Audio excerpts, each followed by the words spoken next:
Je suis ambassadeur de l'Union européenne.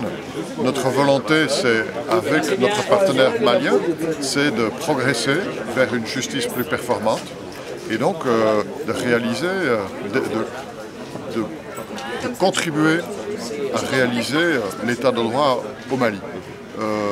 On a eu deux phases. La première phase, on a entre autres réalisé des maisons de justice, des tribunaux. La deuxième phase, c'est particulièrement la réalisation de meilleures infrastructures carcérales, de prisons, des prisons plus modernes, où on peut vraiment aider ceux qui sont en prison de se préparer pour un meilleur avenir quand ils sortent de prison.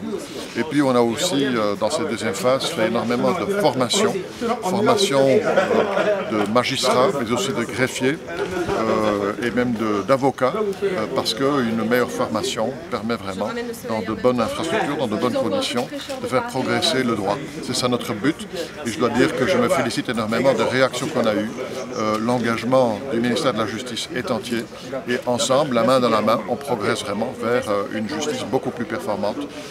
Donc je m'en félicite, c'est de belles performances de tous nos partenaires. Ce que nous voyons, c'est que la réalisation d'infrastructures, ça prend un peu plus de temps. C'est ce qui explique que nous devons prolonger, et c'est quelque chose que nous faisons régulièrement. Vous savez, réaliser des infrastructures, ça demande du temps, c'est de trouver les titres de propriété par exemple, c'est de faire les plans, c'est de faire des appels d'offres. Tout ça, ça demande le respect des procédures, et donc plutôt respecter les procédures que de précipiter et de ne pas respecter le droit. Finalement, c'est ça. Et donc, je ne suis pas du tout alarmé par un certain retard.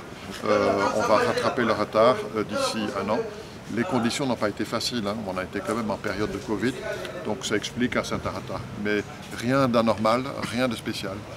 Ce programme a très bien progressé.